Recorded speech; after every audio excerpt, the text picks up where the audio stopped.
The wind in the Texas Panhandle did not just blow. It scoured. It stripped the paint off buckboard wagons and the hope out of men. For Clara Whitmore, 24 years of living under this vast, indifferent sky had taught her that the wind was the only thing that never lied. It promised hardship, and it delivered. It was the autumn of 1874, and the world felt like it was teetering on a knife's edge. The dust hung suspended in the air, turning the midday sun into a bruised orange coin. Clara stood in the shadowed corner of Martha Gibbons's trading post, her knuckles white as she gripped the handle of her worn carpet bag. Inside that bag, wrapped in a flannel shirt that still smelled faintly of tobacco and horse liniment, was a heavy, leather-bound ledger. It was a book of numbers, dates, and signatures. It was the reason her father was dead. "You cannot stay here, child," Martha said. The older woman was wiping down the counter with a rag that was more gray than white. Martha was a widow who had survived 3 husbands and 2 wars. She was kind, but her kindness was the practical sort, like a stiff drink of whiskey before a bullet extraction.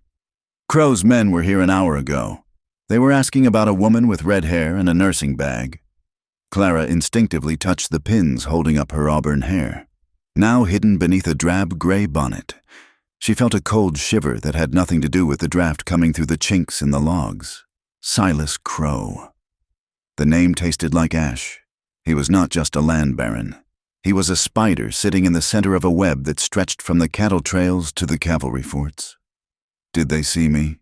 Clara asked, her voice steady despite the thumping of her heart. She had spent the last 4 years helping Dr. Evans deliver babies and patch up drunks in town. She knew how to keep her hands steady when there was blood on the floor. But this was different. This was her blood they were after. "No," Martha replied, glancing out the dusty window. "But they will circle back. Silas does not leave loose ends. He has put a price on you. Clara, $500. For a girl who used to bandage their cut fingers. $500. It was more money than her father. John Whitmore had seen in a decade of ranching. It was enough to make a good man hesitate, and a bad man pull the trigger without blinking. "I have to get to the federal marshal," Clara whispered. "The ledger proves it all. Martha, the land grabs, the altered deeds, the way Crow has been selling repeating rifles to renegade bands to stir up trouble, just so he can call in the cavalry to clear the land for his cattle." Martha sighed, a sound like dry leaves scraping together. "The marshal is 3 days' ride east, and the road is crawling with bounty hunters and bluecoats who take their orders from Crow's pocket. And if that is not enough, there are rumors of a Comanche war party moving south. They are angry. Clara, they say the army broke the treaty again." Clara felt a fresh spike of fear. The Comanches. The stories circulating in town for the past month had been horrific tales of burned homesteads and scalped travelers. She had grown up hearing that the natives were savages, ghosts of the plains who struck without mercy. Her father had always been more measured, telling her that men fought for what was taken from them. But fear was a hard habit to break. Now, with the threat of Silas Crow behind her and the unknown terror of the Comanches ahead, the Texas plains felt like a closing trap. "I have no choice," Clara said. She thought of her father's body, found face down in the irrigation ditch he had dug with his own hands. The sheriff had called it an accident. The town had looked away. But Clara had found the ledger hidden under the floorboards of his bedroom, along with a letter telling her to run if anything happened to him. Freedom, her father used to say, was not about riding wherever you wanted. Freedom was the ability to look a man in the eye and speak the truth without shaking. Right now, Clara was shaking, but she was moving. "Cal is taking the mail wagon out in 10 minutes, Martha said, keeping her voice low. "He is a good boy. He will not ask questions. He can get you as far as the old relay station near the canyon. From there, you are on your own." Martha reached under the counter and pulled out a small sack of cornmeal and a strip of dried beef. She pressed it into Clara's hand. "Go! And Clara, do not trust anyone who wears a badge in this county. Crow owns the metal they are stamped from." Clara nodded, swallowing the lump in her throat. She slipped out the back door. into the biting wind. The mail wagon was a battered affair, coated in the ubiquitous red dust of the region. Cal, a lanky boy of 16 with more freckles than sense, was checking the harness on the two mules. He looked up as Clara approached, his eyes widening slightly. "Miss Clara," he asked. "I thought you were— I need a ride." "Cal," she cut him off, climbing up onto the hard wooden bench before he could finish. She kept her head down, the bonnet shielding her face. "Just drive, please." Cal hesitated, looking around the yard. He saw the tension in her shoulders, the way she clutched the carpet bag to her chest like a shield. He was young, but he was a child of the frontier. He knew trouble when he saw it. He nodded once, climbed up beside her, and slapped the reins. "Yeah!" The mules lurched forward, and the wagon rattled out of the station, hitting the rutted road with a bone-jarring thud. Clara did not look back. She knew what was behind her, a fresh grave and a burning injustice. She fixed her eyes on the horizon, where the sky met the earth in a hazy line of purple and gray. As they put miles between themselves and the trading post, the landscape grew more desolate. The grass was yellow and brittle, whispering secrets to the wind. Scrub oak and mesquite clawed at the dry earth. It was a beautiful, terrible land. Clara's mind raced. The ledger felt heavy on her lap. She remembered the nights her father had spent poring over it, his face illuminated by the oil lamp. He had been documenting the shipments arriving at Crow's warehouse in the middle of the night, crates marked as farming equipment that contained Winchester rifles. He had tracked the dates of the so-called Comanche raids and matched them with the movements of Crow's hired thugs. It was a damning portrait of a man creating a war to profit from peace. And now, Crow was trying to erase the evidence. "Getting dark early," Cal commented after 2 hours of silence. He pointed his whip toward the west. "A storm is coming in, I reckon. A northerner." Clara looked up. The sky was bruising darker, heavy slate clouds piling up like mountains. The temperature was dropping. In Texas, the weather could turn lethal in the span of an hour. "Keep going, Cal," she said. "We need to make distance." But the road had other plans. They were passing through a narrow cut in the hills, a place where the shadows stretched long and deep, even at midday.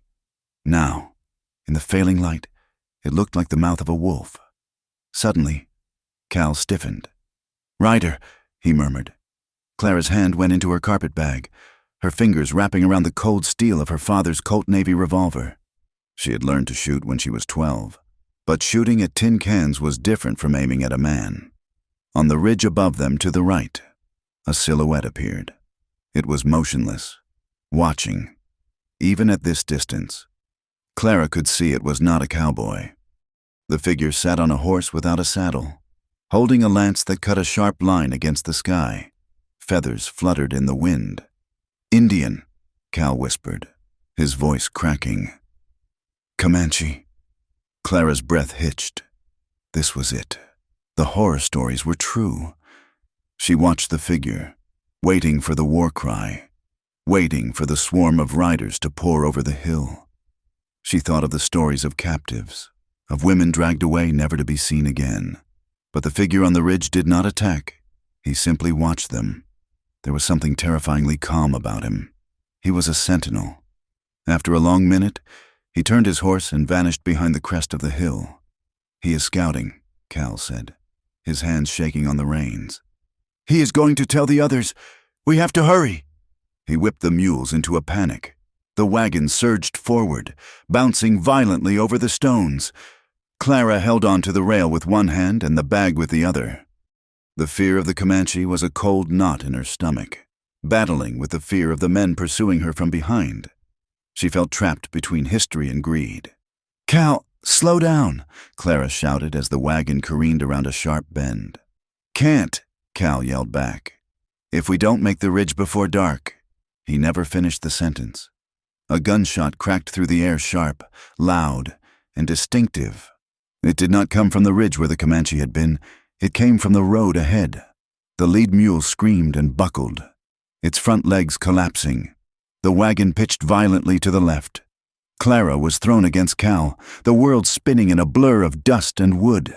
She heard the wood splintering, the scream of the second mule, and the sickening crunch of the wagon flipping onto its side. Clara hit the ground hard. The air was knocked from her lungs. She rolled, gasping, tasting dirt and blood. Her bonnet had been torn away. "Cal," she wheezed. There was no answer. The boy was thrown clear, lying still in the tall grass a few yards away. Clara scrambled to her knees, her head ringing. She grabbed the carpet bag, which had landed near her. She looked down the road. 3 riders were emerging from the brush, dusters flapping in the wind, rifles drawn. They were not Indians. They were white men, Crow's men. "Well now," one of them shouted, his voice carrying over the wind. "Looks like we found the little nurse." Panic, sharp and electric, surged through her. She could not fight 3 men in the open. Not here. She looked toward the dense thicket of scrub oak and rocky terrain leading up into the hills. It was a rough country, hard to ride a horse through. She did not think. She moved. Clutching the bag, Clara scrambled up the embankment, ignoring the pain in her bruised ribs. "She is running!" a voice yelled. A bullet kicked up dirt near her boot.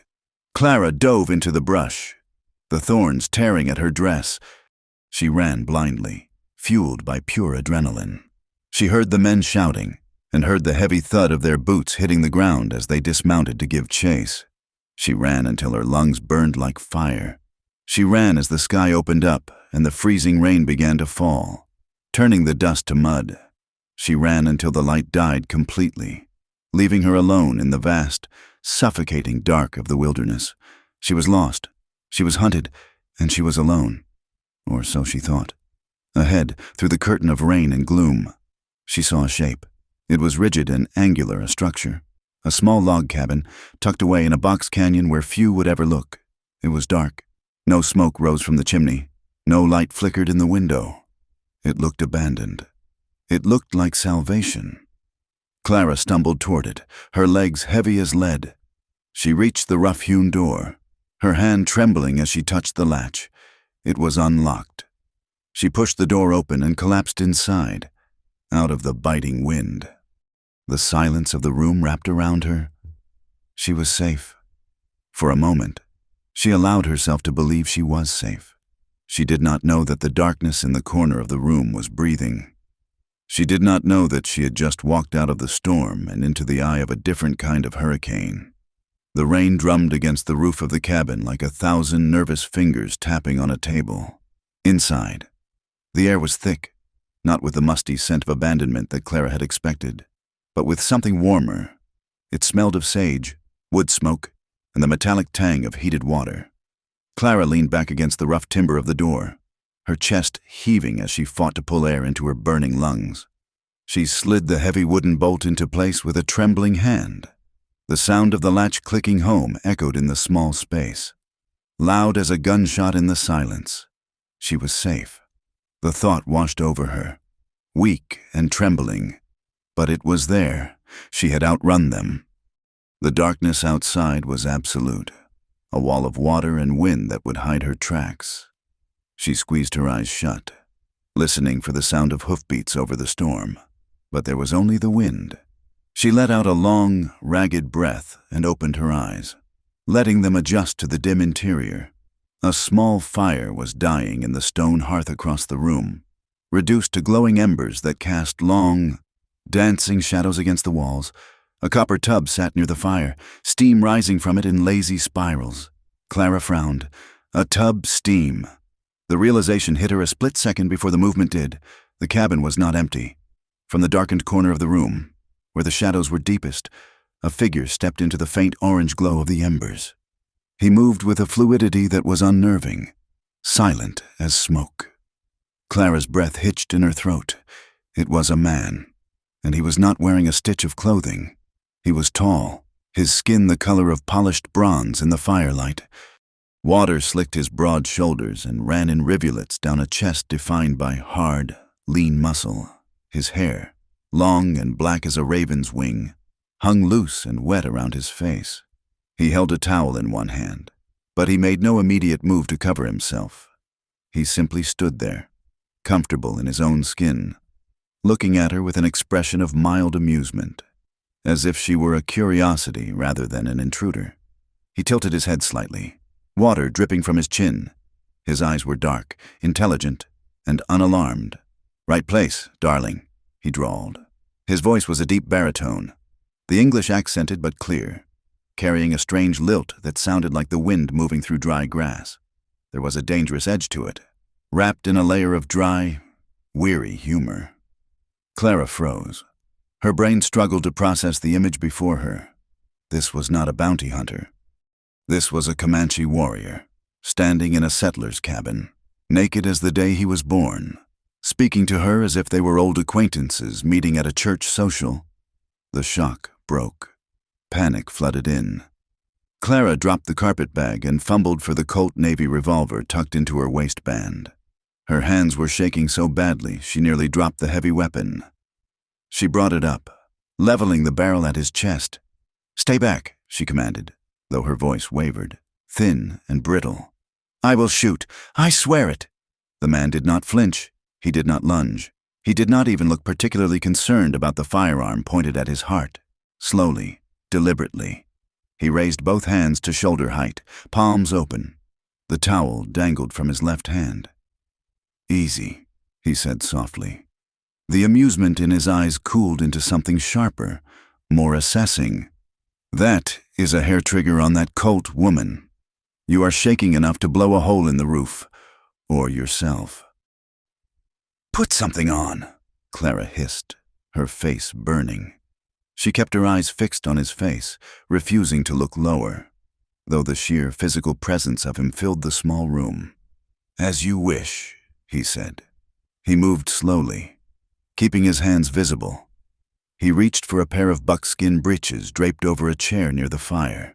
He pulled them on with efficient, unhurried movements, never taking his eyes off her.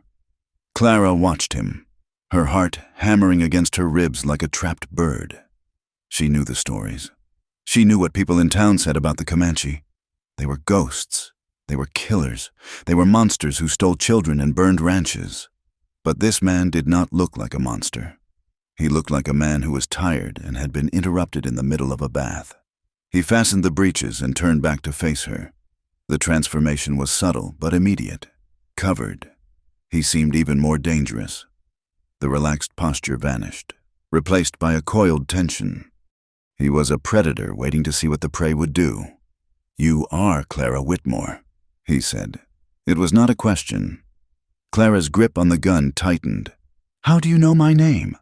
"I know many things," he replied. He took a step toward the fire, sinking into a crouch to stir the embers. "I know you are running from 3 men on bay horses. I know one of them favors a Winchester repeating rifle. And I know you run with the grace of a wounded deer." "You were watching me?" Clara asked, a fresh wave of cold dread washing over her. "Are you with them? Did Crow send you?" The man laughed, a short, sharp sound that held no humor. "Silas Crow."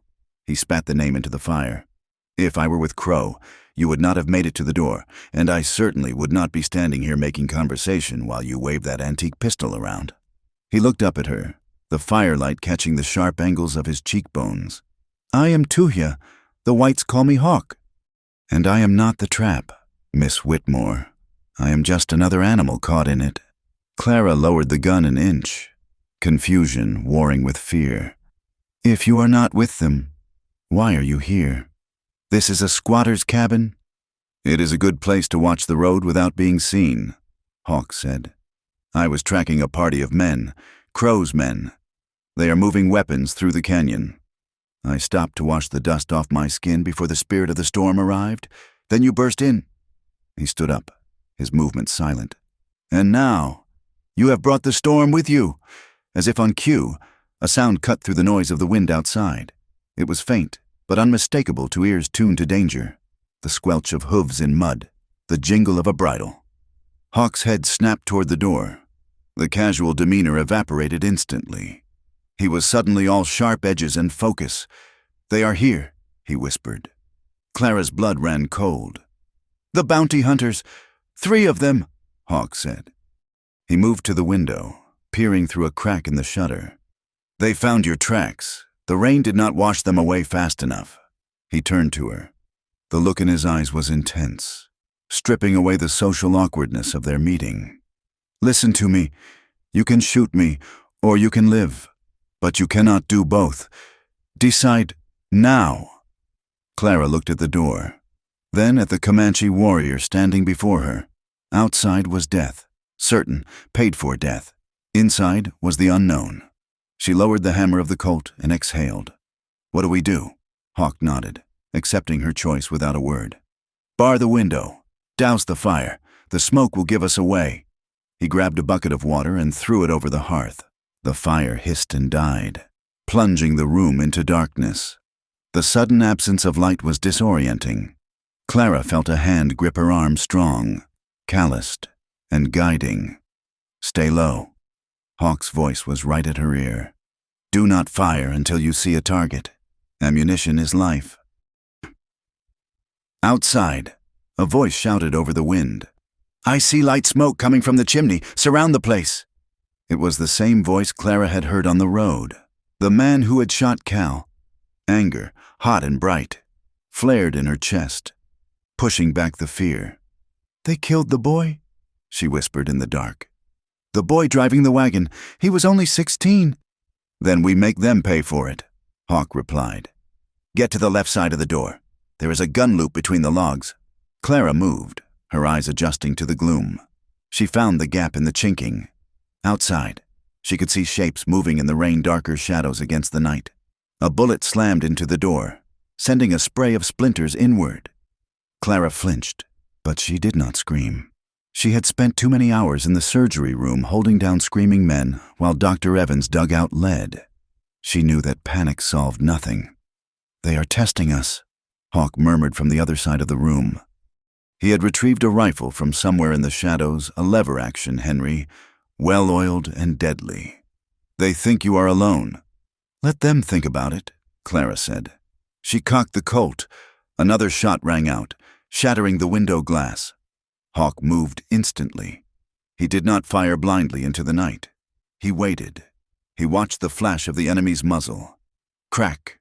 Hawk's rifle spoke once. Outside, a man screamed, a high, thin sound that was cut short. One hit, Hawk said calmly. Leg or shoulder. He is down, but not out. They are moving to the flanks, Clara yelled as she saw a shadow dart to the right.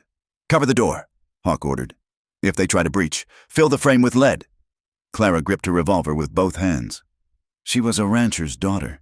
She knew the weight of a gun. She breathed in, steadied her hands, and waited. The door handle rattled. A heavy boot kicked against the wood. Clara fired. The recoil jarred her wrists. The bullet punched through the wood.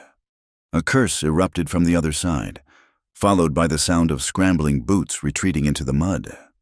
Good, Hawk said. There was a note of approval in his voice. You have teeth. For 5 minutes, the cabin became a fortress. Bullets chewed at the logs, whining like angry hornets. Hawk moved constantly, firing from different angles, never letting them pin his location.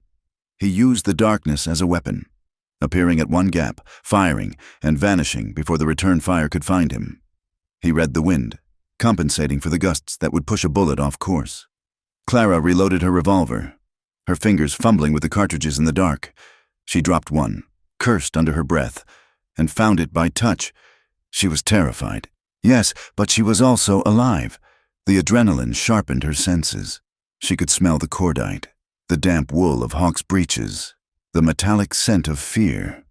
Suddenly, the shooting stopped. Silence fell over the clearing, heavier than the gunfire. Why did they stop? Clara whispered. They are talking, Hawk said. He moved to the wall near her, pressing his ear against the logs. Voices drifted in through the cracks, muffled by the rain, but audible. Said she had the book on her. If we burn the place, the book burns too. Crow will skin us alive if we lose that ledger. I don't care about the book that squaw shot me. Shut up. We wait for them out, or we smoke them out careful-like. But we need that bag. Hawk pulled back from the wall. In the dim light filtering through the gun loop, Clara saw his eyes. They were hard, glittering with a new understanding. "The ledger," Hawk said quietly. "What is in it?" Clara hesitated. This was her leverage. This was her father's legacy.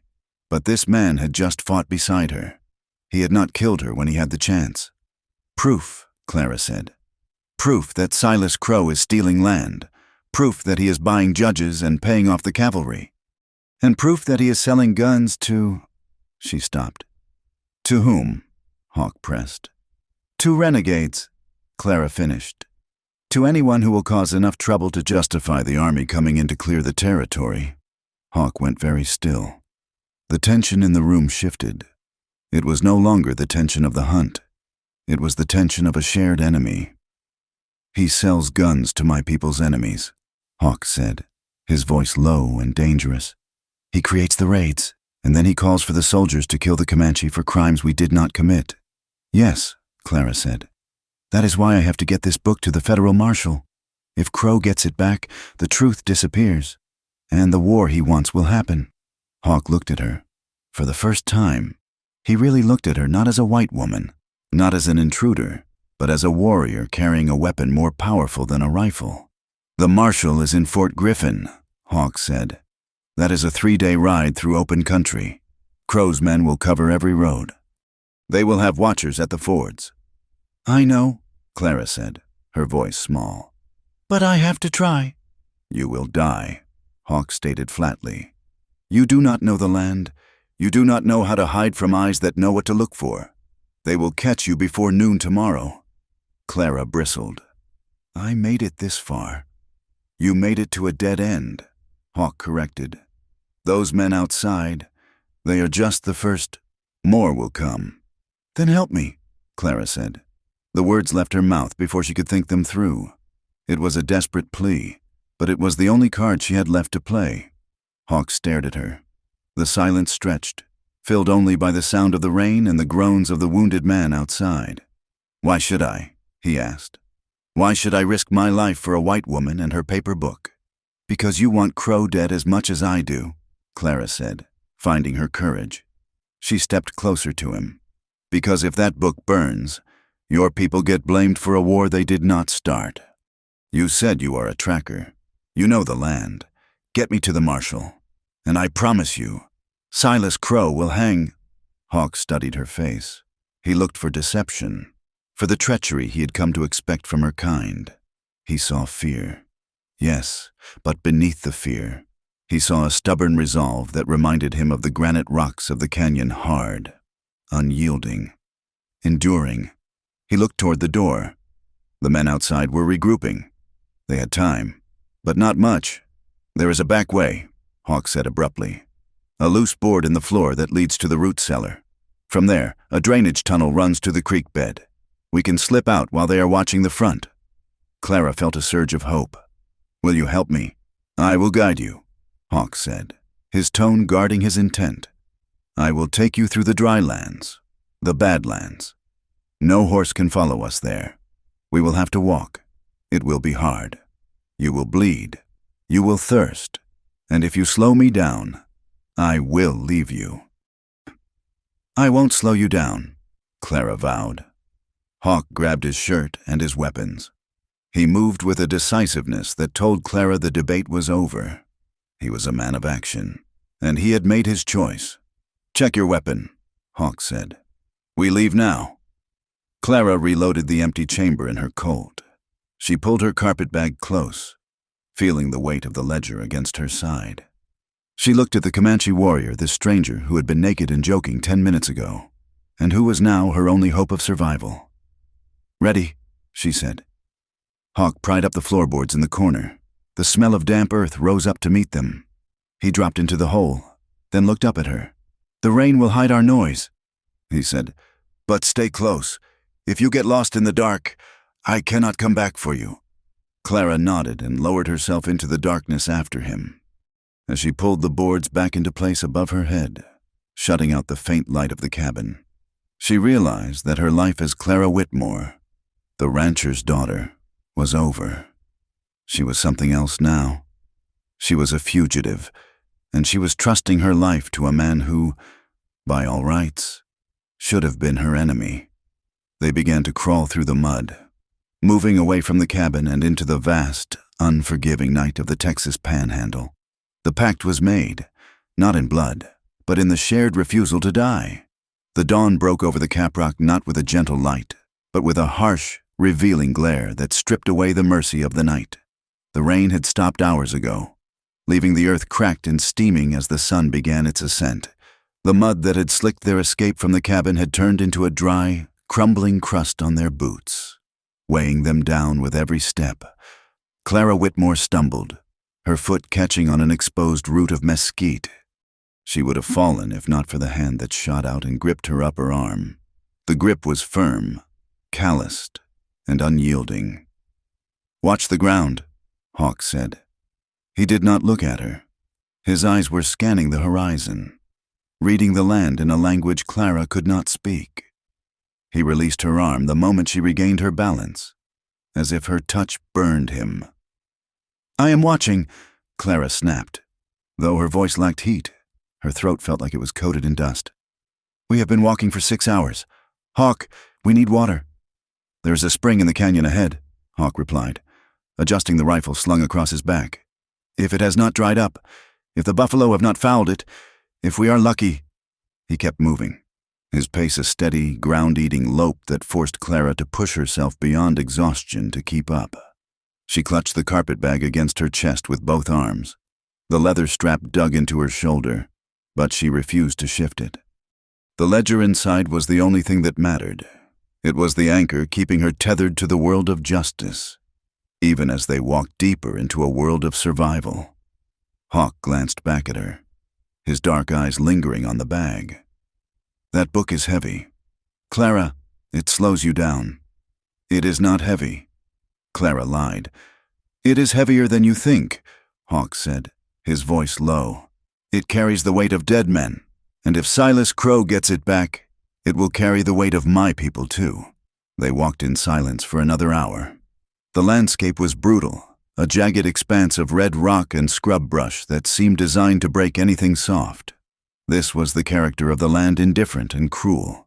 It was the ultimate antagonist, caring nothing for their politics or their desperation. When they finally reached the spring, it was little more than a muddy trickle beneath a limestone overhang. Hawk knelt, cupping his hands to filter the water. He drank first, not out of rudeness, but out of caution. He waited a moment, testing the taste, before nodding to her. Clara dropped to her knees and drank greedily. The water was warm and tasted of minerals, but it was the best thing she had ever tasted. When she sat back, wiping her mouth with the back of her hand, she caught Hawk watching her. "We rest here until the sun passes its peak," he said. "Then we move again." Clara leaned back against the cool rock wall. She watched as Hawk moved to the edge of the overhang, erasing their footprints with a branch of sagebrush. He was methodical, precise. "Why do you help me?" Clara asked suddenly. The question had been gnawing at her since the cabin. "You could have taken the horse from the barn and left me." Hawk stopped his work. He turned, resting his forearms on his knees. "I told you, Crow is my enemy." "That is not enough reason to die for a stranger," Clara challenged. "Especially a white stranger." Hawk's expression hardened. "Do you think you are the only one losing things? Clara Whitmore Crow is not just stealing land. He is stealing the truth. He sends men to burn homesteads, men dressed in Comanche leathers. He kills cattle and leaves arrows that he bought from traders. He builds a story." He picked up a stone and turned it over in his hand. "He wants the army to come.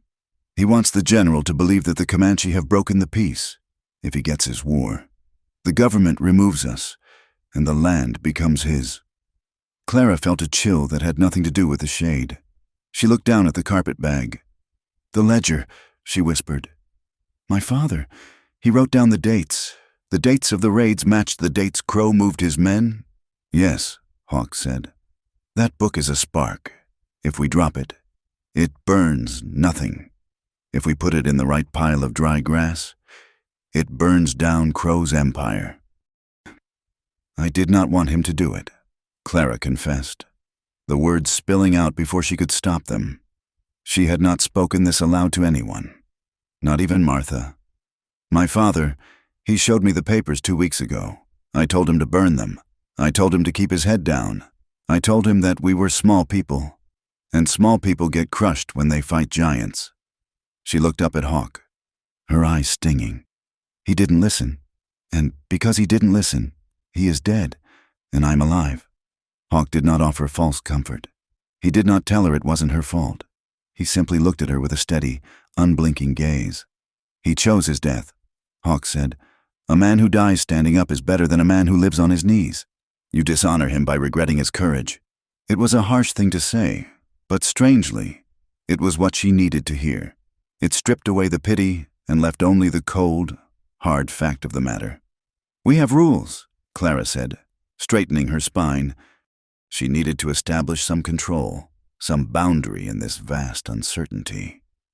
If we are to travel together, Hawk raised an eyebrow. Rules. You do not touch my bag, Clara said firmly. And you do not ask about my life before the ranch, and I will not ask about yours. Hawk looked at her for a long moment. Then a faint, dry smile touched his lips. Agreed. I have no interest in your settler tea parties, Clara, and my life is not a story for your entertainment. He stood up. Rest. We walk again in 2 hours. By the 3rd day, the rules began to fray at the edges, worn down by the sheer necessity of survival. They had moved into the rougher country to avoid the patrols on the main road. The terrain was unforgiving. Clara's boots were scuffed raw, and her dress was torn at the hem. But the real danger came from a scratch on her arm she had received fleeing the cabin. She had ignored it, focused on the miles, until the heat in her blood began to rival the heat of the sun. They made camp in a dry wash as evening fell. Hawk dug a hole in the earth for a fire, feeding it dry twigs so it would burn hot and smokeless. He caught a rabbit with a snare he had set during their midday rest, and the smell of roasting meat made Clara's stomach cramp. But when she tried to stand to move closer to the fire, the world tilted sideways. She sat down hard, a gasp escaping her lips. Hawk was there instantly. He did not ask permission. He reached out and touched her forehead with the back of his hand. His skin was cool, startling against her fever. You are burning, he said flatly. He took her arm, pushing up the sleeve of her dress. The scratch was angry and red, the infection spreading in spiderwebs under the skin. It is fine, Clara mumbled, trying to pull away. Just a scratch. It is poison, Hawk corrected. And if we do not draw it out, you will not walk tomorrow. He moved with an efficiency that bordered on ritual. He boiled water in a small tin cup he carried. He pulled a pouch from his belt and crushed dried leaves sage and something more bitter into a paste. This will hurt, he warned. I can take it, Clara said through gritted teeth. He cleaned the wound with boiling water. Clara cried out, a sharp, involuntary sound, but she did not pull away. Hawk did not apologize. He applied the poultice and bound it with a strip of clean cloth torn from his own spare shirt. Throughout the night, the fever spiked. Clara drifted in and out of a restless sleep, every time she woke, shivering in the cold desert air. Hawk was there. He was not sleeping. He sat cross-legged by the dying embers, his rifle across his knees, watching the darkness. Once, when she woke, he was closer. He was holding a tin of water to her lips. Drink, he commanded softly. She drank, her eyes fixing on his wrist. For the first time, she noticed a strip of leather tied around it. It was old, stained with oil and sweat, and braided with 3 distinct knots. What is that? She whispered, the fever loosening her tongue and making her forget her own rules. Hawk pulled his hand back as if she had burned him. He touched the leather band, his thumb tracing the knots. For a second, Clara saw a crack in the stone facade, a flash of grief so profound it took her breath away. A reminder, he said, his voice rough. Those promises are easily broken, but the cost of breaking them is paid in blood. He moved back to his guard position. Sleep, Clara. The fever will break by dawn. She watched him for a long time before her eyes closed. The fear she had felt in the cabin, the fear of the savage, was gone. In its place was something more confusing, a sense of safety. He was dangerous, yes, but he was dangerous for her, not to her. The next morning, the fever had broken. Clara felt weak, hollowed out, but clear-headed. They ate the cold remains of the rabbit and set out again. The dynamic had shifted. They moved in a rhythm now.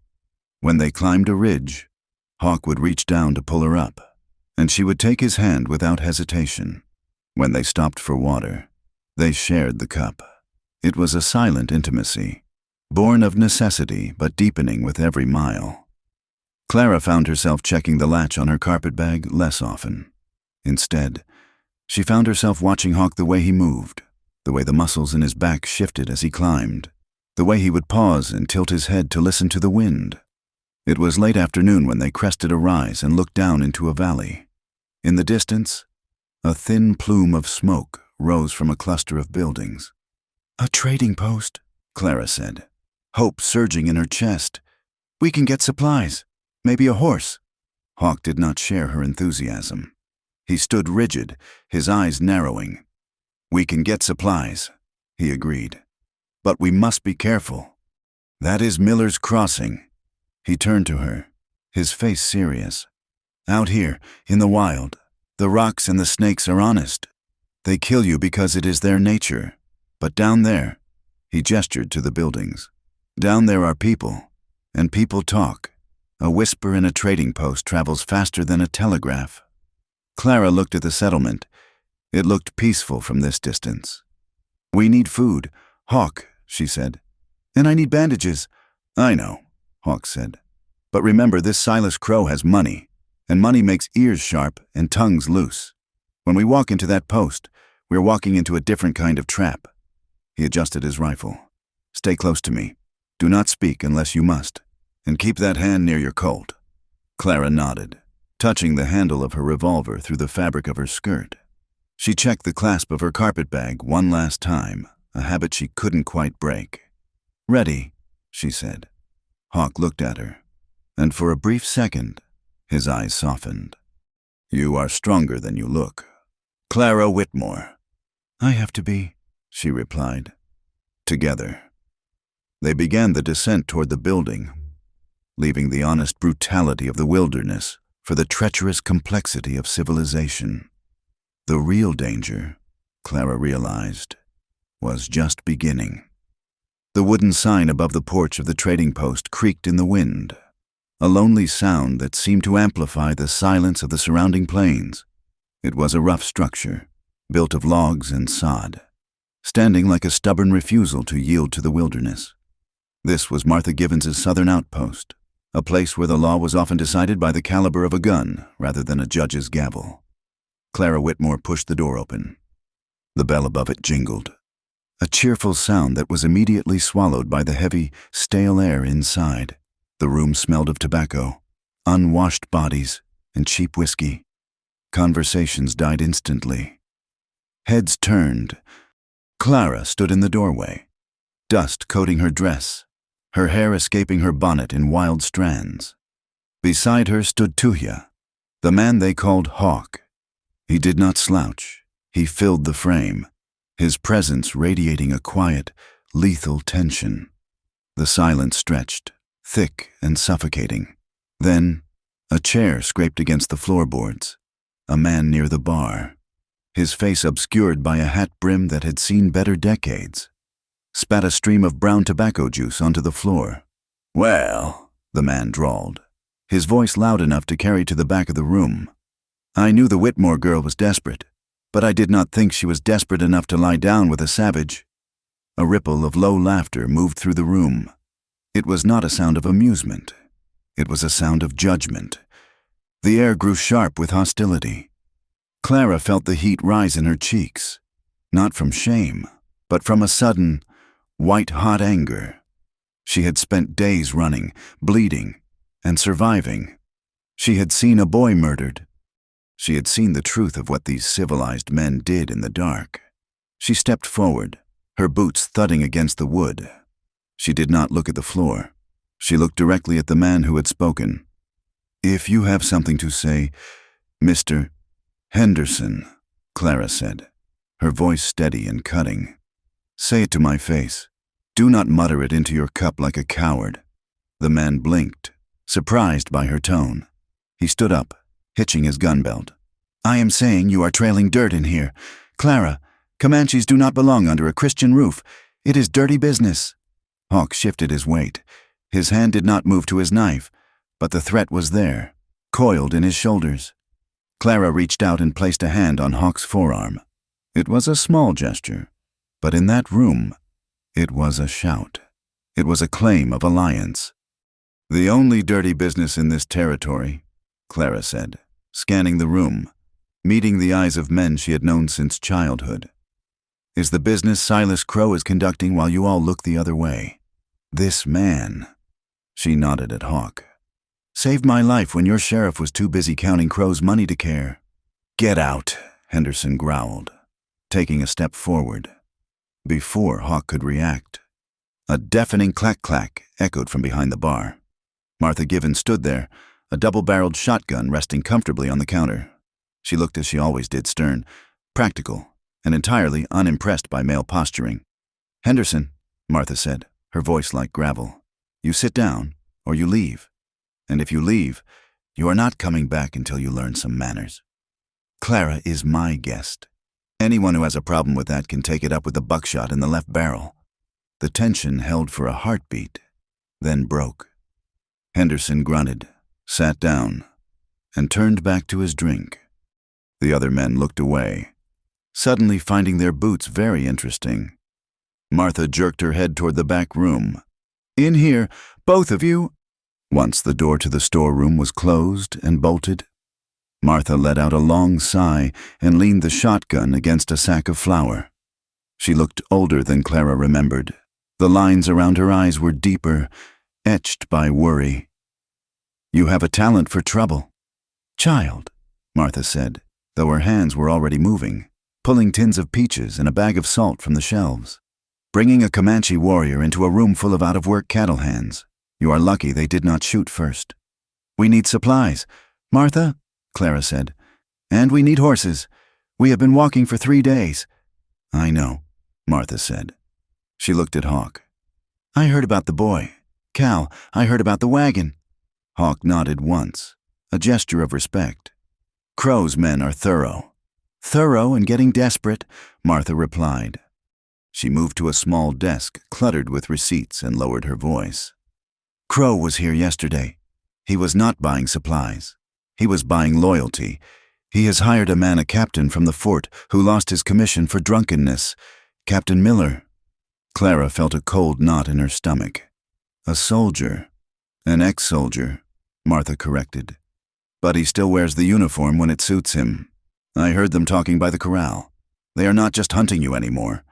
Clara, they are planning something bigger. Miller is gathering men who can ride hard and shoot straight. They are moving toward the Red River crossing." "The Red River," Hawk repeated, his eyes narrowing. "That is where the settler wagons cross." "Exactly," Martha said. "And here's the ugly part. They were loading crates of arrows into their wagon, Comanche arrows." The implication hung in the air, heavy and poisonous. "They are going to attack the wagons," Clara whispered, the horror of it dawning on her. "And they are going to make it look like Hawk's people did it. If they slaughter a wagon train," Hawk said, his voice devoid of emotion, "the army will not just investigate. They will purge the territory. It will be a massacre of every Comanche village within 100 miles. That is the plan," Martha said grimly. "Crow wants the land cleared, and he wants the government to pay for the bullets." Clara gripped the edge of the desk. "We have the ledger.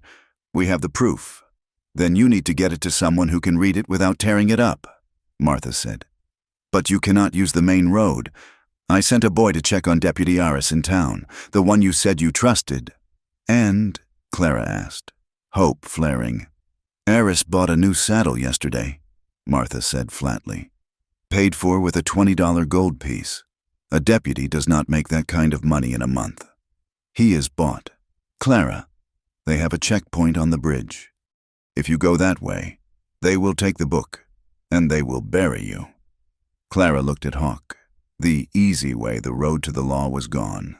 The only path left was the one that led through the fire. "We have to go through the broken lands," Hawk said. "Around the patrols. It will take longer." "We do not have longer," Clara said. "When is the wagon train due at the river?" "Tomorrow night," Martha said. "Under the full moon." 24 hours. They had 24 hours to stop a war. They left the trading post an hour later, riding 2 sturdy roans that Martha had loaned them from her personal stock. They rode hard, leaving the road immediately, and cutting into the harsh, jagged terrain of the broken lands. This was a landscape that God had seemingly made in anger, sharp ridges of granite, deep fissures that dropped into darkness, and thickets of mesquite that tore at clothing and skin. As the sun began to set, casting long purple shadows across the rocks, Hawk signaled for a halt near a small grove of cottonwoods. "We rest the horses for an hour," he said. "Then we ride through the night." He dismounted, and as he reached for his saddlebag, Clara saw him wince. It was a small movement, quickly suppressed, but she had been watching him too closely to miss it. "You are hurt," she said. It was not a question. "It is nothing," Hawk said, turning away. "A branch. Let me see," Clara insisted. She walked over to him, her voice firm in the way it had been when she managed the clinic. "We have a deal. Hawk, you guide. I keep us alive. I cannot keep a dead man alive." Hawk hesitated, then sighed and rolled up the sleeve of his shirt. A jagged tear ran down his forearm, deep and angry, encrusted with dried blood and dirt from the ride. "Sit," Clara commanded. To her surprise, he sat on a flat rock. Clara retrieved her bag, which now contained fresh bandages and a jar of salve from Martha. She poured water from a canteen over the wound to clean it. Hawk did not flinch, though the muscle in his jaw jumped. "You have gentle hands for a woman who shoots like a bandit," Hawk said quietly as she applied the salve. Clara kept her eyes on her work.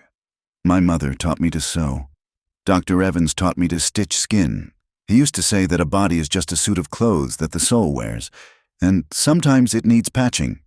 "The Comanches say the body is the house of the spirit," Hawk replied. "When the house is broken, the spirit leaks out." Clara finished the bandage, tying it neatly. She did not pull her hand away immediately. Her fingers rested on his wrist, feeling the steady, strong pulse beneath the skin.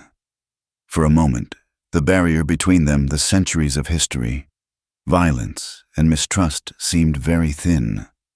"Why do you stay?" Clara asked, looking up at him. "You could ride north. You could warn your people to move. Why stay and fight for a system that hates you?" Hawk looked at the horizon, where the first stars were appearing.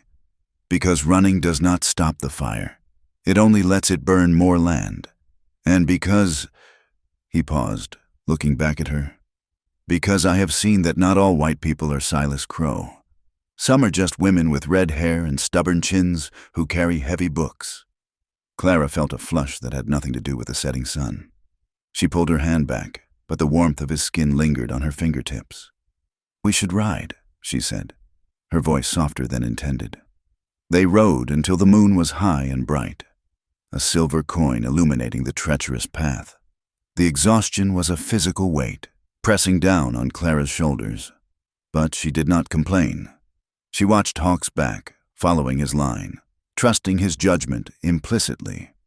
Around midnight, the weather turned. The wind picked up, howling through the canyons, and the temperature plummeted. A sudden, violent squall swept over the ridge, bringing stinging sleet. "Shelter!" Hawk yelled over the wind.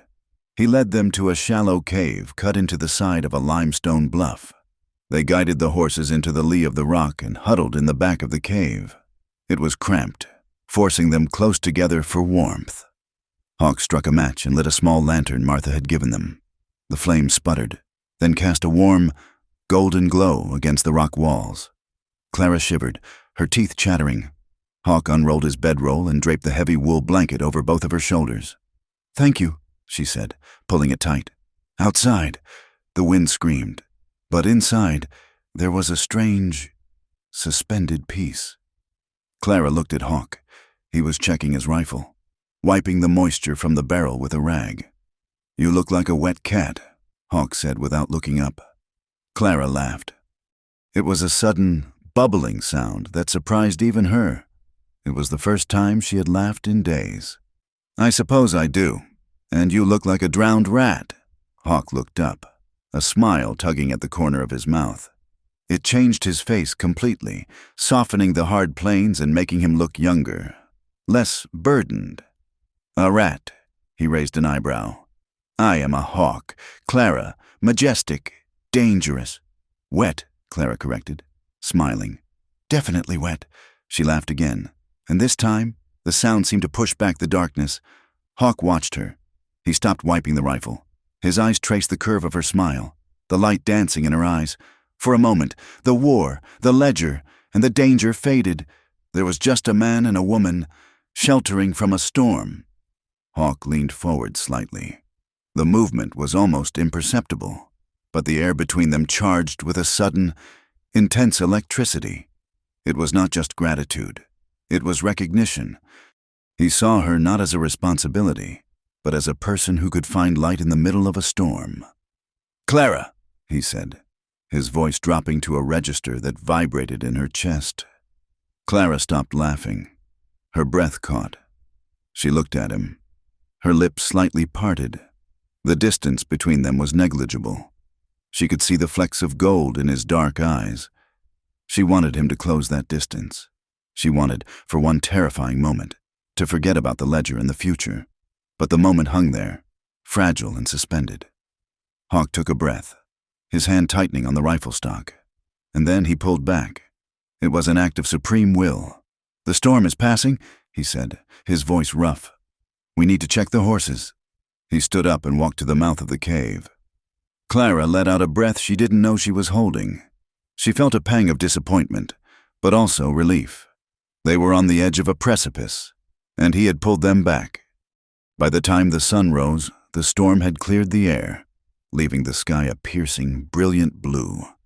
They reached the ridge overlooking the Red River Valley just before noon.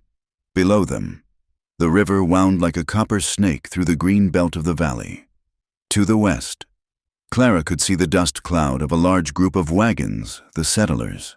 To the east, hidden in a box canyon near the crossing, she saw something else. She raised the spyglass Martha had given her. "There," she whispered, handing the glass to Hawk. Hawk looked. Through the lens, he saw men, dozens of them. They were painting their faces. They were putting on buckskin shirts adorned with crude imitations of Comanche beadwork. They were checking their repeating rifles. "Crow's Theater," Hawk said, lowering the glass. His face was a mask of cold fury. "They are ready." "They are going to kill those families," Clara said. "Women, children. And then they will leave a few survivors to tell the story." Hawk finished. "The story of the savage red men." He turned to Clara. "The marshal is still a day's ride away. We cannot make it in time to bring the law." "Then we have to stop them ourselves," Clara said. She reached into her carpet bag and pulled out the ledger. "But first, we have to make sure this survives. If we die down there, the truth dies with us." "We are not going to die," Hawk said. He checked the load in his Henry rifle. "But we are going to do something very foolish." "I am getting used to being foolish," Clara said, checking her Colt. "Tonight," Hawk said, looking down at the river where the trap was set. "Tonight, Silas Crow learns that he is not the only one who knows how to hunt." They mounted their horses. The path down to the river was steep and dangerous, leading them straight into the heart of the enemy's kill zone. But as Clara looked at Hawk, and he looked at her, she knew there was nowhere else she would rather be. They were no longer running. They were attacking. The Red River crossing was a chaotic, sprawling scar on the land, churned into a mire of mud and manure by the wheels of 50 wagons. The air was thick with the smell of unwashed bodies, wood smoke, and the nervous sweat of livestock that sensed a storm before the men did. Clara Whitmore and Tuya, the man known as Hawk, watched from the ridgeline as the sun began to dip below the horizon, painting the sky in violent shades of bruised purple and blood red. Below them, The scene was set for a tragedy. The wagon train had circled up for the night near the ferry landing. A detachment of cavalry, led by Captain Miller, was bivouacked slightly upstream, their blue uniforms stark against the brown earth. "It is a stage," Hawk said, his voice tight, "and the actors are taking their places." He pointed toward the thick brush on the far side of the river. To the untrained eye, it was just shadows and scrub oak, but Clara saw the glint of metal, the unnatural stillness of the birds. "Crow is down there," Clara said, her hand tightening on the reins. "With the marshal." "Go," Hawk commanded. He turned his horse toward the river, but not toward the wagons. He was heading for the brush, for the flank of the enemy. "Get to the editor. Get to the law. Do not stop for anything." "Hawk," Clara said, her voice catching. He looked at her. His face was painted now, not with the war paint of his people, but with the mud of the riverbank camouflage. "Ride, Clara, ride like the wind is chasing you." He kicked his horse into a gallop, disappearing into the ravine that would lead him behind the ambushers. Clara took a breath that tasted of dust and fear, then snapped her reins. Her roan surged forward, thundering down the slope toward the center of the gathering storm. The first shot cracked the air just as Clara reached the perimeter of the wagon circle. It was not a warning shot. It was a kill shot. A sentry on the perimeter crumpled, clutching his throat. Instantly, the night exploded. From the brush across the river, a chorus of war cries erupted, shrieks that sounded practiced, theatrical yet terrifying to the families huddled by their fires. Arrows arched high into the twilight, raining down on the canvas covers of the wagons. Some were tipped with fire. "Comanches!" a man screamed. "We are under attack!" Panic, blind and feral, seized the camp. Men grabbed rifles and fired blindly into the dark. Horses screamed and tore at their tethers. Clara fought to control her horse as the animal danced in terror. She saw Captain Miller riding into the light of the fires, his saber drawn, shouting orders that made no sense. "Return fire." Miller bellowed, pointing not at the brush, but generally toward the river crossing where a group of actual Comanche traders had been camped peacefully for days. "Wipe them out, leave no savages standing." He was directing the slaughter of innocents to cover the crimes of the guilty. Clara drove her heels into the roan's flanks, forcing the horse through the mass of panicked settlers. She spotted the makeshift tent where the printing press and telegraph line were set up. Harlan Reed, the editor of the Territory Gazette, traveled with the train to document the taming of the West. She practically fell from her saddle, clutching the carpet bag. She scrambled over a crate of supplies and burst into the tent. Harlan Reed, a man with ink-stained fingers and eyes that had seen too much, was frantically packing his equipment.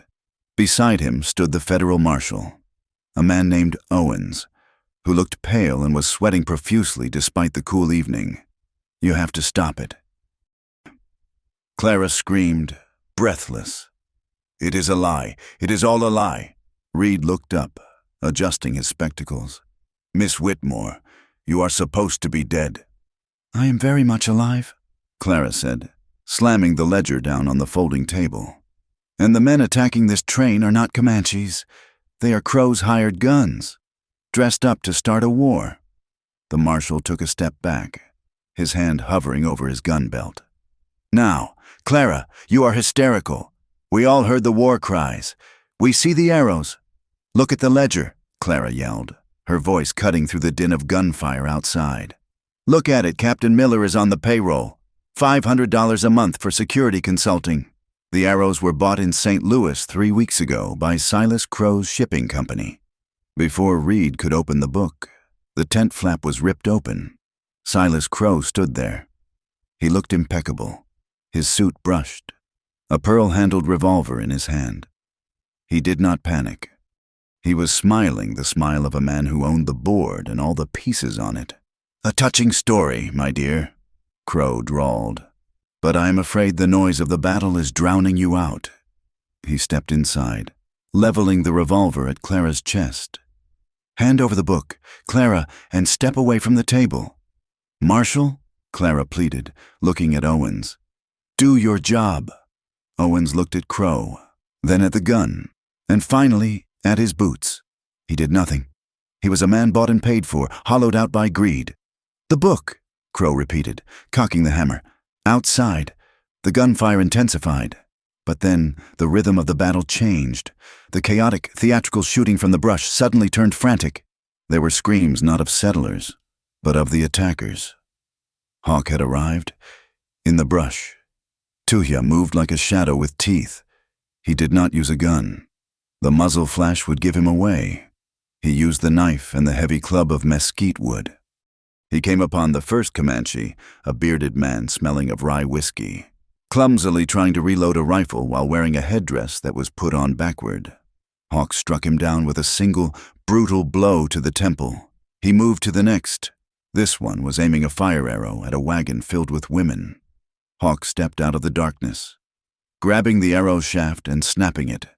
The man turned, eyes widening in genuine terror as he saw the face of a real Comanche warrior inches from his own. Hawk drove his knee into the man's stomach and threw him into the mud. "You want to play Comanche?" Hawk whispered, his voice a growl. "Then you will die like a warrior." He did not kill this one. He dragged him, gasping and retching, toward the light of the fires. He needed evidence, not corpses, but there were too many of them. A bullet grazed Hawk's ribs, spinning him around. The pain was white-hot, stealing his breath. He stumbled, falling to one knee. Another bullet kicked up dirt into his eyes. He was mortal. He was bleeding. He was exhausted. But he heard Clara's voice in his head. "We are not going to die." He roared, a sound that came from the bottom of his lungs, and forced himself up. He grabbed the collar of the man he had captured and dragged him toward the center of the camp, ignoring the blood running down his side. Inside the tent, the standoff was breaking. "I will count to 3, Crow said, his eyes cold and dead. 1. Clara looked at Harlan Reed. The editor was watching her, his hand resting on the telegraph key. He was waiting. 2. Clara made her choice. She did not hand over the book. She grabbed it, ripped it open to the marked page, and turned to the open flap of the tent, facing the crowd of terrified settlers who had gathered for safety. 3, Crow shouted, his finger tightening on the trigger. "August 12th, Clara screamed at the top of her lungs, reading from the page. Silas Crow paid $1,000 to the bounty hunter gangs to burn the Miller homestead September 4th. Crow paid Captain Miller to ignore the raid on the creek. Crow fired. The bullet tore through the fabric of Clara's sleeve, grazing her arm. She did not stop. She did not flinch. Adrenaline and righteous fury held her upright. "October 1st, she yelled, her voice cracking but carrying over the noise. "Purchase order for 50 crates of repeating rifles and 200 Comanche-style arrows, signed by Silas Crow." The crowd froze. The firing line faltered. Men turned. Looking at the tent, the truth, shouted with such conviction, had a weight that bullets could not match. "Shut her up," Crow screamed at the marshal. "Shoot her!" But the marshal did not move. He was looking at Harlan Reed.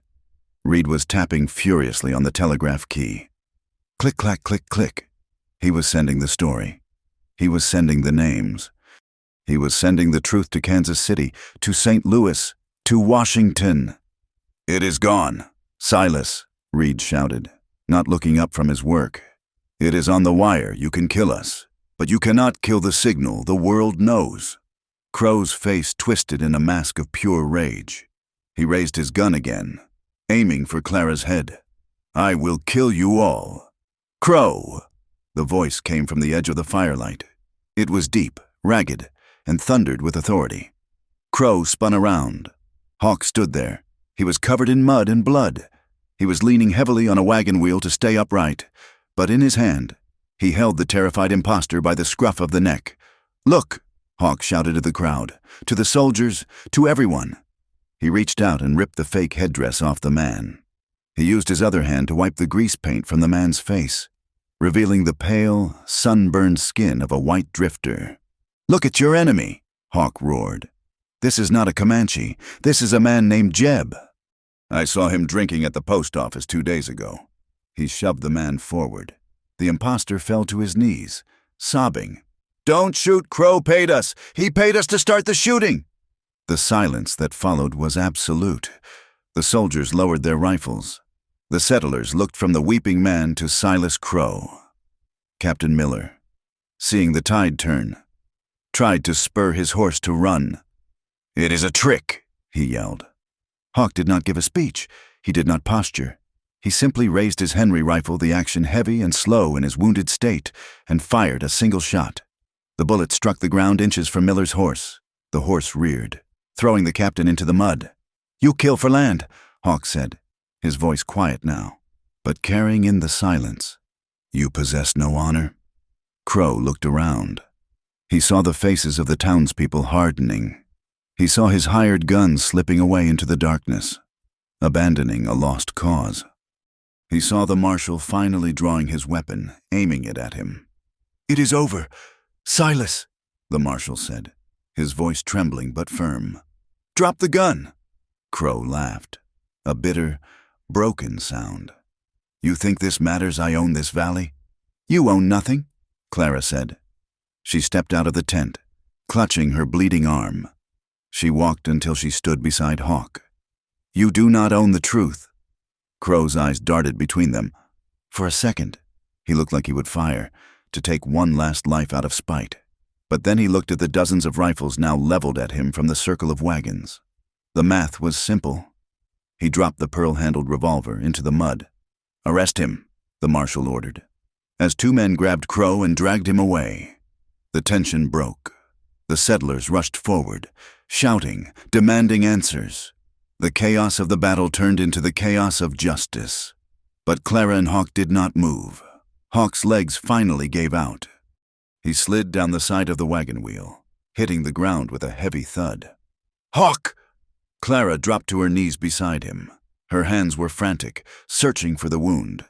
There was blood on his side, dark and slick. "I am fine," Hawk wheezed, though his face was gray. "Just sat down too fast." Clara tore the hem of her petticoat, pressing the cloth against his ribs. "You are a terrible liar. Tuya, and you," Hawk whispered, looking up at her, "are a very loud woman."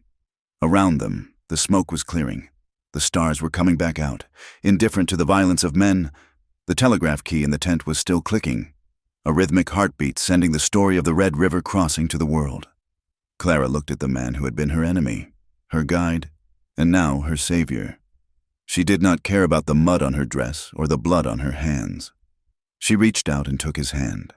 His fingers curled around hers, weak but present. It was not a romantic tableau. They were filthy, bleeding, and exhausted. But as they sat there in the churned earth, surrounded by the wreckage of Crow's empire, there was a profound quiet between them. "We did it," Clara whispered, tears finally spilling over, cutting tracks through the dust on her face. The cabin wasn't empty. Hawk squeezed her hand. A faint smile touched his lips. "Right place, darling." The words hung in the air, no longer a threat, but a promise kept.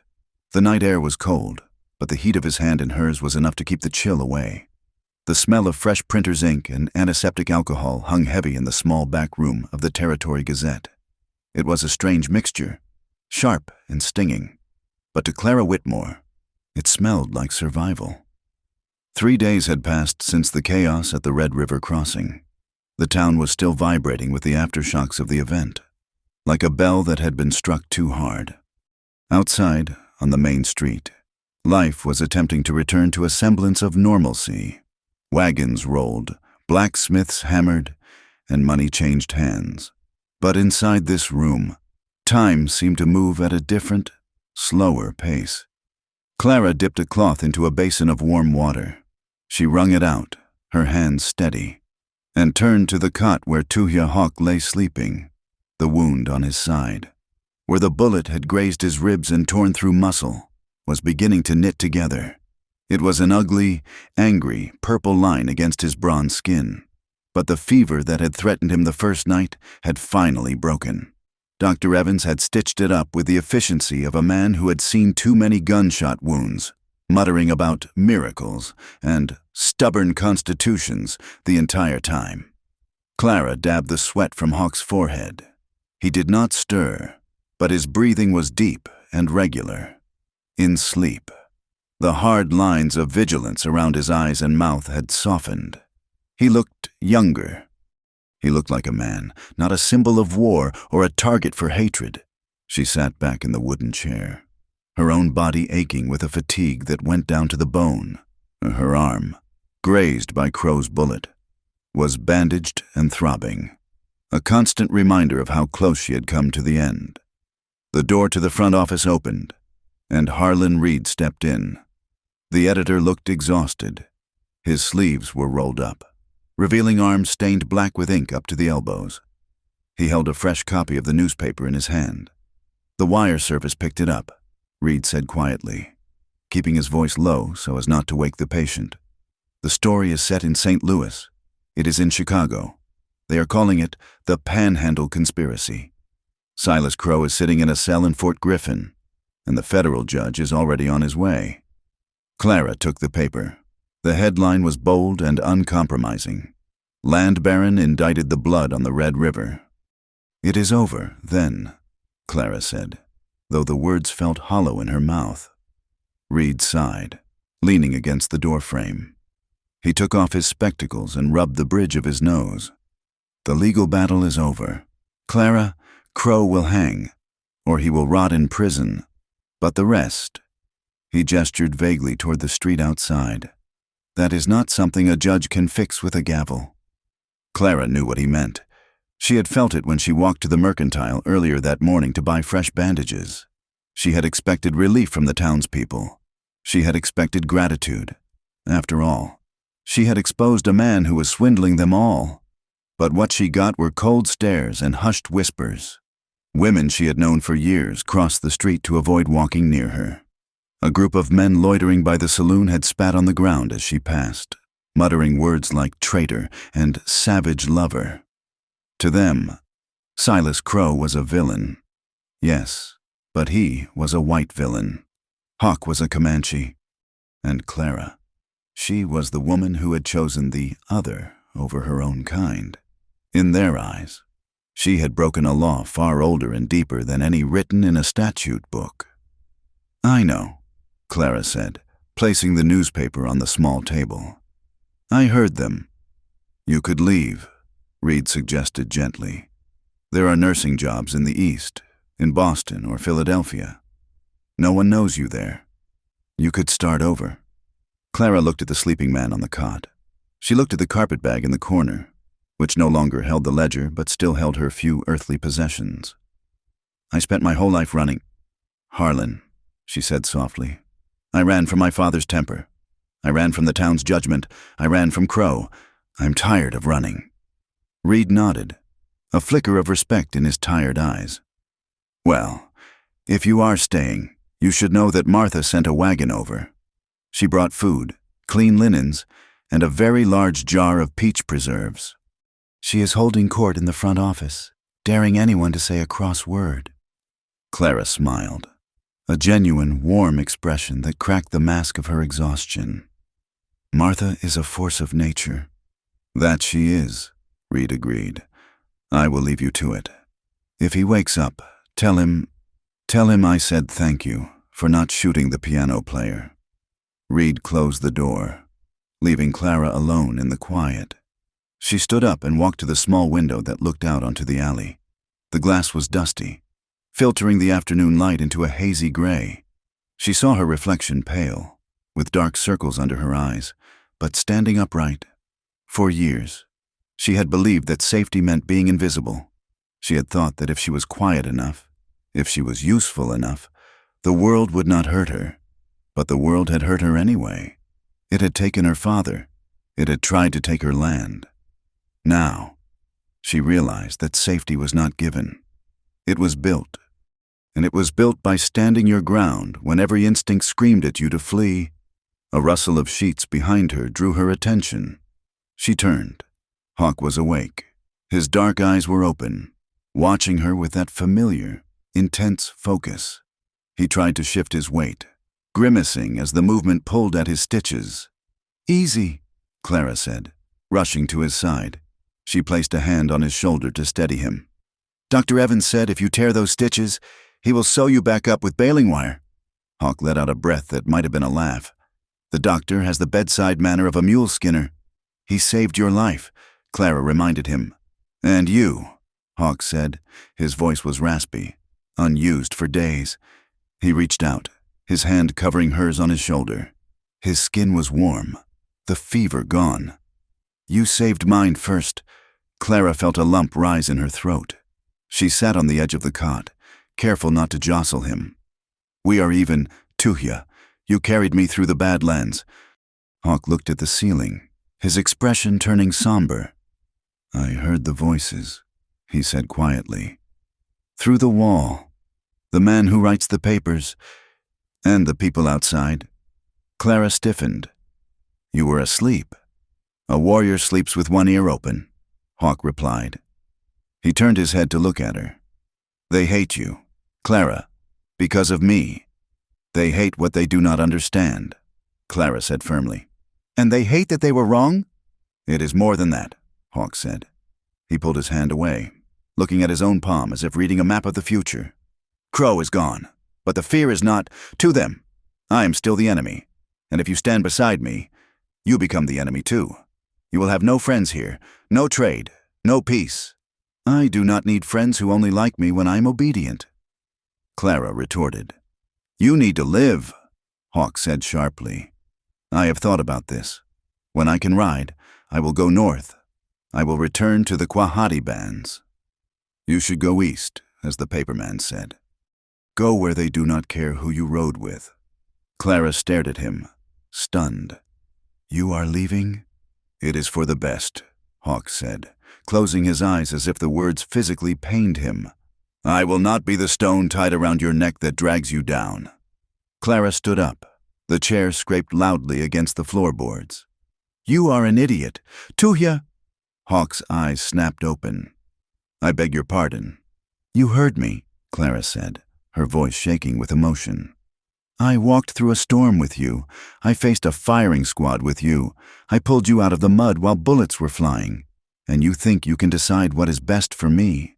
She paced the small room, her hands clenched in fists. You think I did all that just to go back to being a polite little nurse in Boston? You think I want a life where I have to pretend I never saw the things I saw? Where do I have to pretend I never knew you? Clara, Hawk said, his voice warning. No. Clara cut him off. You do not get to be a noble martyr. Not this time. You are scared. You are scared that if you stay, you will have to admit that this thing between us is real. And that terrifies you more than Silas Crow ever did. Hawk stared at her. The silence in the room stretched, heavy and electric. Then, slowly, painful inch by painful inch, Hawk pushed himself up until he was sitting. He winced, his face paling, but he did not stop until he was upright. Come here, he said. Clara hesitated, her chest heaving. Please, he added softly. She walked back to the cot.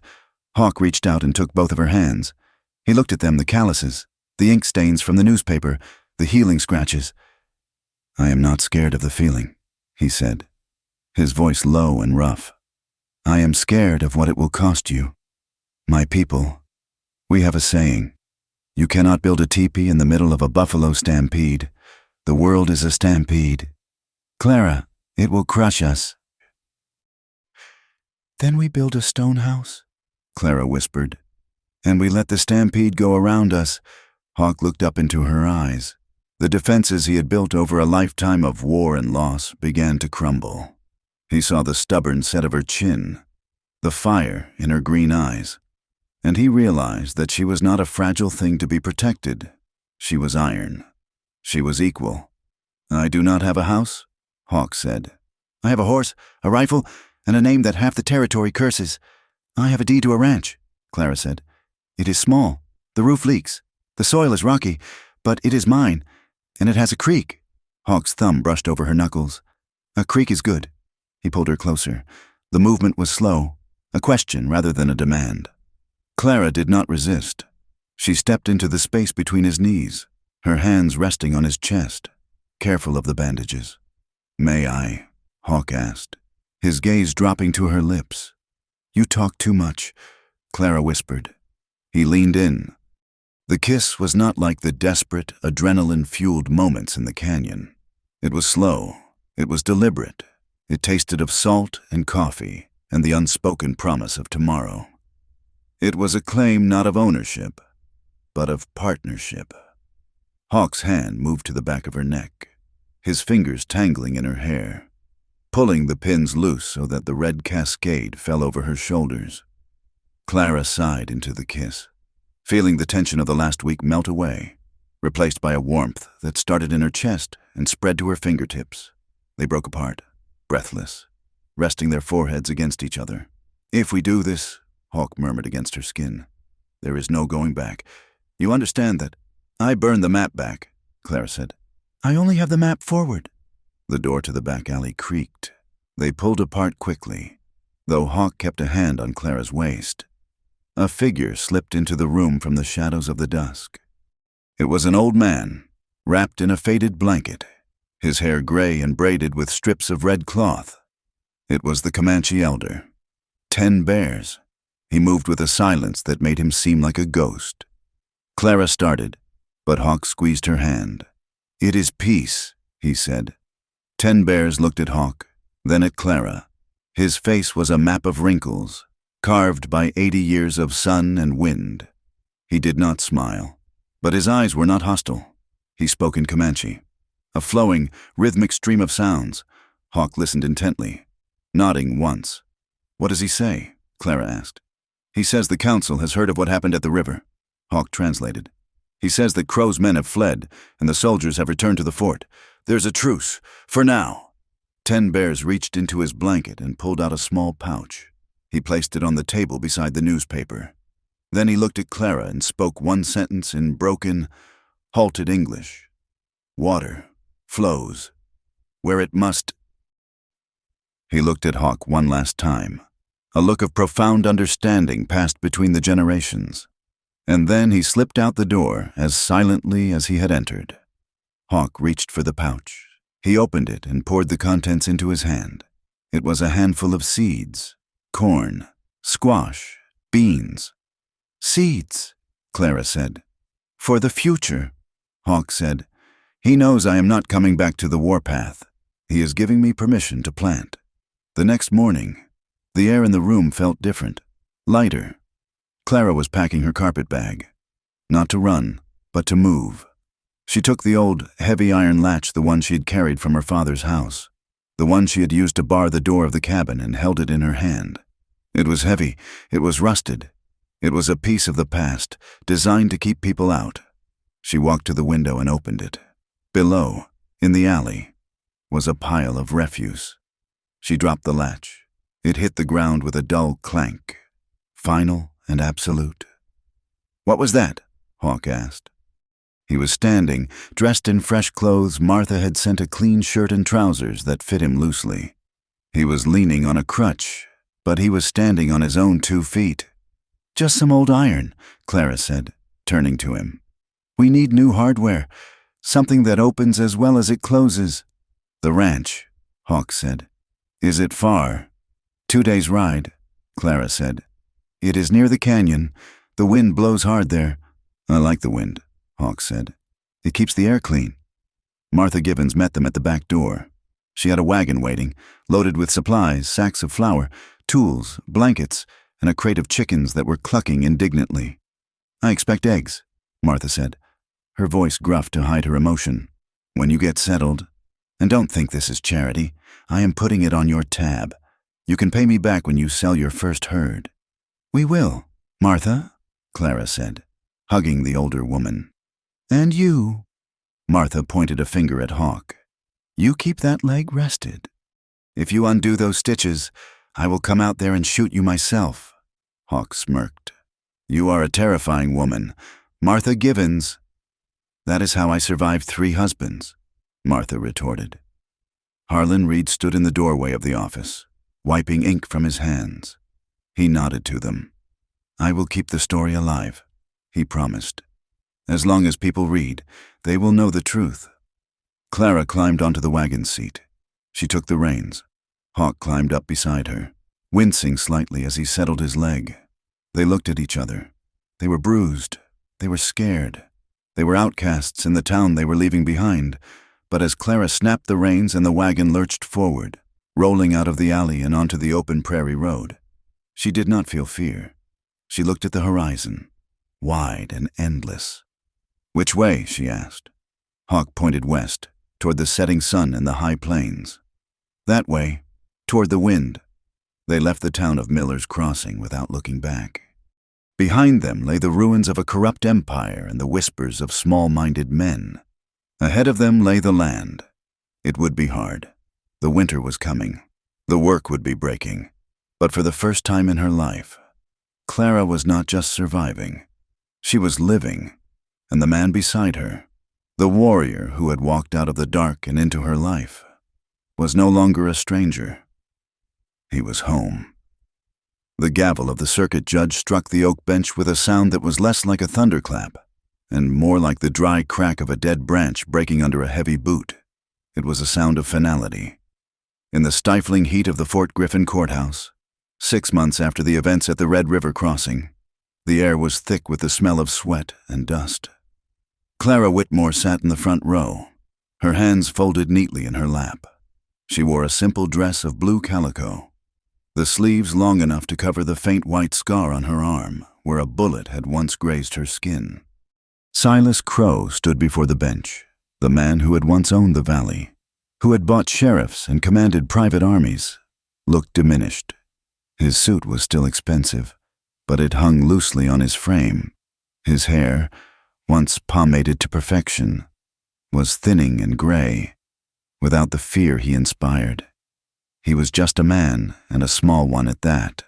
"Silas Crow," the judge intoned, his voice gravelly with age and tobacco. "For the crimes of conspiracy to incite violence, the falsification of federal land deeds, and the trafficking of illegal arms, this court sentences you to 20 years of hard labor at the Territorial Penitentiary in Huntsville. Your assets are hereby seized by the territory to pay restitution to the families you defrauded." There was no cheering in the courtroom. It was not that kind of victory. It was a quiet, somber acknowledgement that the world had righted itself, if only by a few degrees. Crow did not shout or threaten. He simply slumped, the arrogance finally drained out of him, leaving only a hollow shell. Clara did not smile. She felt a profound exhaustion lift from her shoulders, a weight she had carried since the night she found her father's body. She looked at Harlan Reed, who sat at the press table, sketching the scene for the next edition of the Territory Gazette. He caught her eye and nodded a silent salute to the end of the long road. As the bailiffs led Crow away, the shackles on his wrists jingling like discordant bells, Clara stood up. She walked out of the courthouse and into the blinding Texas sunlight. The street was busy with wagons and horses, life moving on with indifferent momentum. She took a deep breath. The air smelled of sage and horse manure. But to Clara, it smelled like oxygen. It smelled like a future she finally owned. The Whitmore Ranch had changed in the year since Clara's return. The main house, once neglected and mournful, now had a sturdy new roof and a fresh coat of whitewash. But the biggest change was the long, low building Clara had constructed near the road. It was not a barn. It was a clinic. A hand-painted sign swung above the door, "Whitmore Way Station Infirmary." "All welcome." Clara wiped her hands on her apron as she stepped out onto the porch. Inside, a young cowboy with a broken collarbone was resting, and a settler woman was waiting for a tonic for her cough. Clara was no longer just the rancher's daughter. To the people traveling the dusty vein of the cattle trail, she was the woman who knew how to stitch a wound and who never asked for money if you didn't have it. The social stigma had not vanished overnight. There were still people in town who crossed the street when she approached, people who remembered the rumors about the Comanche lover. But Clara found that she simply did not care.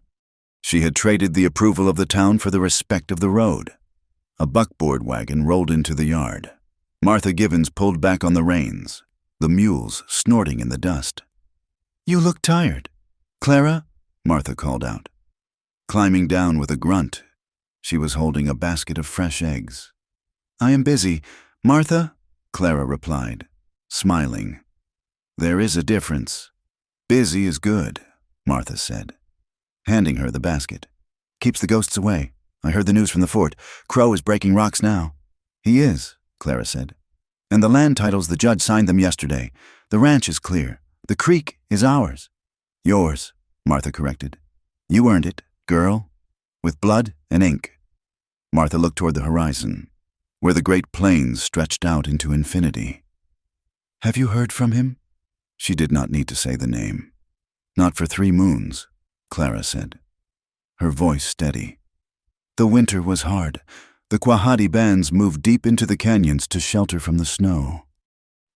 "He will come back," Martha said confidently. "A man does not walk through fire for a woman and then forget where she lives. He has his duty." "Martha," Clara said, "and I have mine. We made no promises that could not be kept." But as Martha drove away, Clara lingered on the porch. She looked west, toward the jagged line of the Cap Rock. She did not feel abandoned. She felt a quiet certainty, like the pull of the tide or the changing of the seasons. He arrived 2 weeks later, not with a fanfare, but with the silence of the wind. Clara was in the vegetable garden, hoeing the rows of beans she had planted from the seeds 10 bears had given her. The sun was low, casting long, golden shadows across the earth. She heard the horse before she saw it. It was a rhythm she knew in her bones, a steady, confident gait. She stopped her work, leaning on the hoe, her heart hammering a sudden, frantic rhythm against her ribs. Tuhia sat on a paint horse at the edge of the fence line. He looked older. There were new lines around his eyes, etched by the glare of the sun and the weight of leadership. He wore the buckskins of his people, but around his neck was a simple cotton scarf, a concession to the changing world. He did not dismount immediately. He watched her, his dark eyes taking in the changes, the new roof, the clinic, the way she stood tall and unafraid in the center of her land. Clara dropped the hoe. She walked to the fence, wiping the dirt from her hands onto her apron. "You are late," she said. Her voice trembled slightly, betraying her calm facade. "The beans are already sprouting." Hawk smiled. It was the same smile that had disarmed her in the cave, the one that made him look less like a warrior and more like a man who had found peace. "The council talks long," Hawk said, his voice deep and familiar, vibrating in the evening air. "And the rivers were high." He swung down from the horse with an easy grace, despite the slight stiffness in his side where the bullet had struck him. He walked to the fence, standing just inches from her. "I have news," he said. "The treaty holds. The army has agreed to keep the patrols east of the canyon. My people are safe for another season." "And you?" Clara asked. "Are you safe?" "I am here," Hawk said. "That is the only safety I know." He reached over the fence and took her hand. His skin was rough, calloused from the rains in the bow, but his touch was gentle. "I cannot live in this house. Clara, the walls are too close, and I cannot bring you to the camps. Life is too hard, and the hatred of the whites is still too hot." "I know," Clara said. She had known this from the moment they parted in the alley behind the newspaper office. Theirs was not a fairy tale romance where love conquered politics. It was a Western reality. "But," Hawk continued, his thumb tracing the line of her knuckles, "there is a place, near the headwaters of the creek, where the trade route meets the hunting grounds." "I know the place," Clara said. "It has good timber and clear water." "We could build a cabin there," Hawk said. "Not a white house, not a Comanche lodge, a place in between. I will come with a buffalo in the spring and stay until the first snow falls, and in the winter, when the snow blocks the passes, I will go to my people, and you will hold this ground." It was not a perfect solution. It meant months of separation. It meant living in 2 worlds, but it was honest. A seasonal life, Clara mused. Like the migration, like the earth, Hawk corrected. It sleeps and it wakes. We will do the same. Clara opened the gate. She stepped through and wrapped her arms around his waist, pressing her face against the rough buckskin of his shirt. He smelled of wood smoke, rain, and leather. He smelled like home. "Then we better get building," she whispered, "before the rain starts." They built the cabin together over the course of the next month. It was hard, breaking work. They felled the timber, stripped the bark, and notched the logs. Hawk worked with the tireless strength of a man shaping his own destiny. Clara worked beside him, matching him plank for plank. It was a small structure, tucked into a grove of cottonwoods near the bubbling source of the creek. It was hidden from the main road, a private sanctuary in a vast, public land. On the day they finished the roof, the sky turned a deep, bruising charcoal. The air grew heavy and electrically charged. The first drop of rain hit the dry earth like a bullet, kicking up a puff of dust. Then another. Then the heavens opened. Clara and Hawk ran for the shelter of the new cabin. They burst through the door, laughing, breathless, shaking the water from their hair. The interior was empty, smelling of fresh pine sap and damp earth. There was no furniture yet, just a stone hearth they had laid together. Clara leaned back against the heavy timber door, pushing it shut against the wind. She reached into the pocket of her dress and pulled out a heavy iron object. It was a new latch. It was not rusted. It was forged from good, black iron, strong and smooth. "Help me," she said. Hawk moved to her side. Together, they positioned the latch and hammered the bolts into the wood. It was a simple mechanism, but as the bolt slid home with a solid thunk, it felt like the closing of a book and the opening of a new one. The storm raged outside, pounding against the roof, but the roof held. There were no leaks. Clara turned to lean against the door, brushing a wet strand of red hair from her face. She looked at Hawk. He was standing in the center of the room, water dripping from his clothes, looking around at the space they had created. He turned to her. The firelight was not lit yet, but the gray light from the storm outside cast him in silhouette. He looked dangerous, wild, and utterly beautiful. He tilted his head slightly, a spark of mischief returning to his eyes, the same look he had given her that first terrifying night in the settler's cabin. "Well," he drawled, his voice low and amused. "The roof is good. The door is strong." He took a step toward her, closing the distance. "And this time," he said, reaching out to cup her face in his hands, "I am wearing pants." Clara laughed, a sound of pure joy. She grabbed the front of his shirt and pulled him down to her. "Shut up, Tuhya," she whispered. "Right place, darling," he murmured against her lips. Outside, the rain washed the Texas dust from the world, turning the brown earth to a rich, fertile black. Inside, Clara Whitmore and Tuhya stood together in the dry, warm dark. They were not happily ever after in the way the storybooks in the East promised. They were something better. They were free. They had walked through the fire of prejudice and the flood of violence, and they had come out the other side not as victims, but as architects of their own lives. Clara knew there would be hard days ahead. There would be droughts.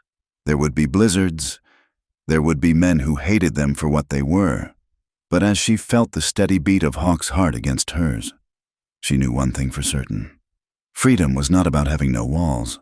Freedom was about choosing who you let inside them. And justice wasn't a judge in a courtroom. Justice was a woman holding a ledger, refusing to let the truth burn, and a man holding a line, refusing to let his spirit break. They were the West, not the West of myths and legends, but the West of earth, blood, and the enduring power of standing your ground. The rain continued to fall, a drumming song on the new wood, promising growth, promising life, promising that after every storm, the land remains. Thank you for listening to this story. I hope you enjoyed the journey of Clara and Hawk through the Wild West. Please leave a comment below and let me know where you are listening from. I would love to hear from you and share our thoughts. Don't forget to subscribe to my channel, Wild West Tales, like this video, and hit the hype button so this story can reach more people. Thank you for your support.